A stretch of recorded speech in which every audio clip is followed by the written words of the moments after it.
Those aren't sandwiches or beverages in Doug Malone's lunchbox. The veteran redcoat of 17 years has laundry bags full of Buckeyes at his house.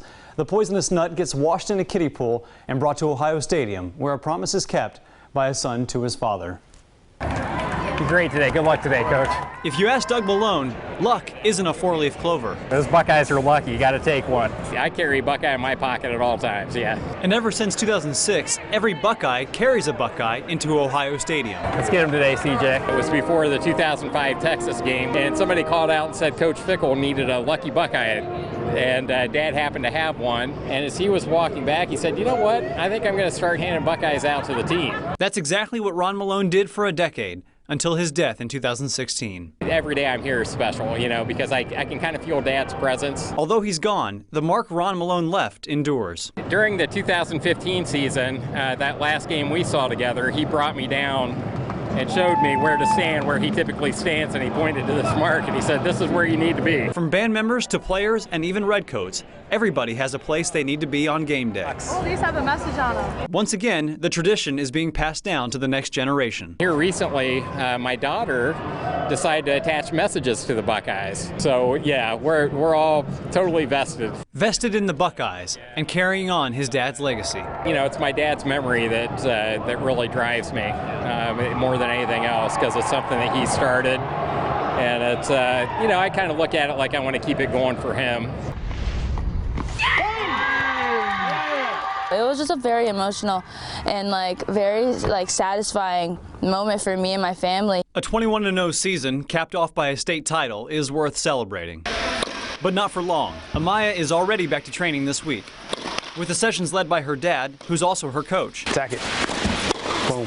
Good job. When I was 4, I started hitting against the garage wall with my dad. Tennis was always one of those father-daughter leisurely activities. Leisure turned to labor because on the court, Amaya works to perfect her craft. If something just didn't sit right with me, like after a match, I'll be like, hey, we can go to the courts and fix this up. So we'll go over there for 30 minutes just to clean it up and be satisfied before the day is over with. That determination turned heads at national and international tournaments, including the Orange Bowl, where she was recognized by the United States Tennis Association at the national campus in Orlando. And one of the coaches really liked how I played, and who wanted me to train down there more. And that's how I knew. I was like, wow, I'm starting to get my name out there. You know, I see that she has that it factor, and if she wants it, I mean, there's no limit to what she's capable of doing.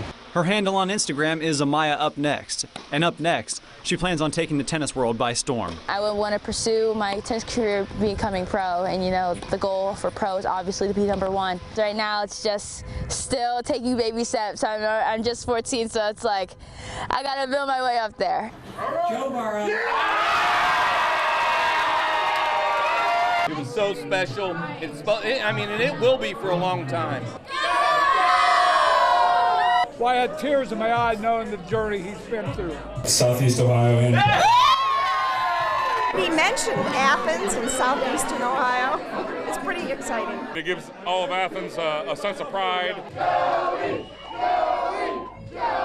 There's going to be first, second grade, third grade kids thinking, I want to be Joe Burrow now in Athens County. He had so many obstacles that he managed to handle very, very well. Go Tigers! Ohio State, you let him go. He's a great kid. He deserved it. He worked hard, and we're all proud for him. We really are. We saw him in high school. The kid's a winner. This is not the end. This is the beginning. This is like a vacation for me. I get excited when I go do this. It really doesn't get a whole lot better than this. You know, to us it is our Sunday night football. And just like Sunday night football, fans of the Golden Bears watch from home because of COVID restrictions. Knowing that you can give that experience to people that can't be here, it feels really good.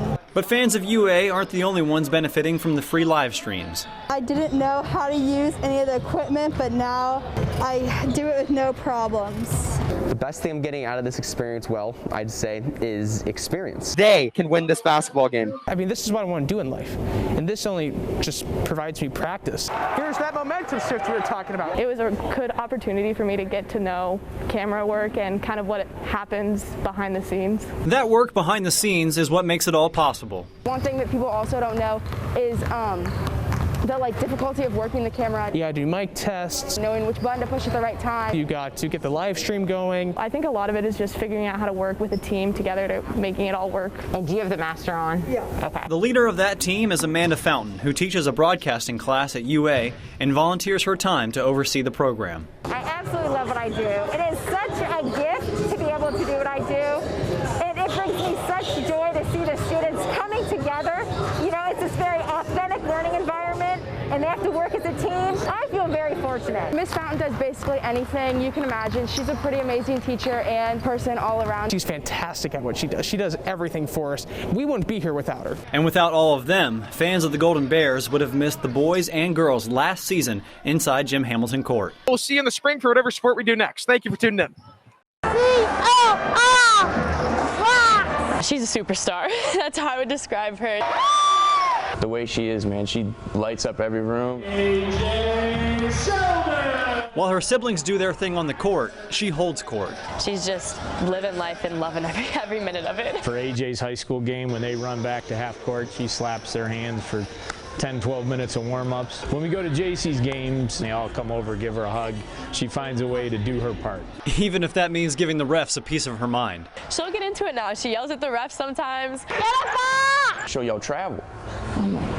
Travel? What? Who taught you that? She's right a lot of the time, or she'll yell foul, and I'm like, you're right. But if the call doesn't go your way, you have to let it go. I've seen more Disney movies and stuff like that than any 19-year-old kid ever has. But they've learned more than Disney lyrics by having Emmy as a sister. Just the way she kind of looks at life and how she treats everybody else is just so positive, and that's definitely worn off on me. And then growing up too, you know, I had to be really patient with her. I learned that fast that was something I was going to have to develop, and it's helped me in so many aspects of life for sure. She's grown up so much, and she has conversations, and it's like every day she could do something that surprises you. It's just been so cool watching her grow really in every way. I've learned a lot through my life, and a lot that I've been through had to do with perseverance. Ohio State quarterback and Heisman finalist C.J. Stroud's perseverance goes way beyond early season struggles when calls for him to be benched grew louder. This is not the hardest thing I've been through, you know what I'm saying? Like, at the end of the day, it's a sport, it's a game. The hardest thing Stroud went through was when his father went to prison when he was still in middle school. The age group from like middle school to high school was like so pivotal for my life to learn, and kind of like when we're talking about flipping the switch, I kind of like had flipped the switch from a different type of lifestyle. So I definitely remember those times, and remember, like, I didn't really have my father in my life, but I had great coaches and I had great father figures. And I honestly did have my dad in my life, but he wasn't necessarily there with me. That experience is his motivation and was foremost on his mind when asked what he hopes to accomplish through football. What I want to gain out of the sport of football is not just the money and the accolades.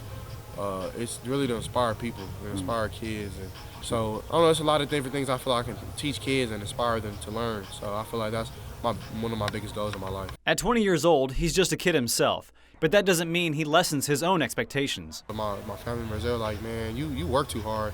Like, you need to, like, enjoy your wins. Honestly, it's the feeling of want to be great, want to be one of the best ever to play the game. I want to be one of the best to play at Ohio State. I want to be one of the best to play quarterback in California.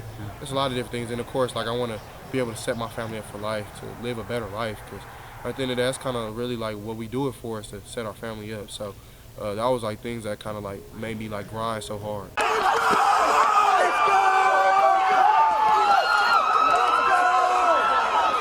We're a basketball school from now on, I would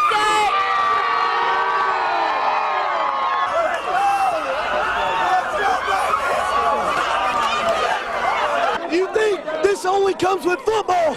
We're doing it with basketball!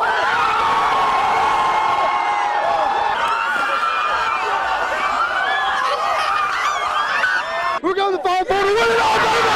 Let's go!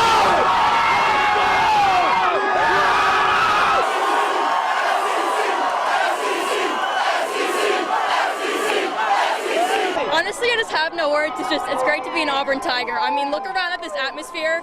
I know every college has their own atmosphere, but there's nothing like this.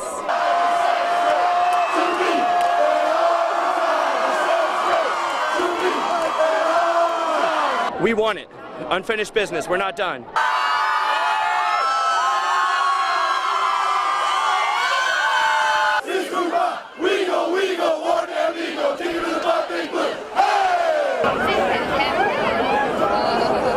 This is the greatest day of my life, without a doubt.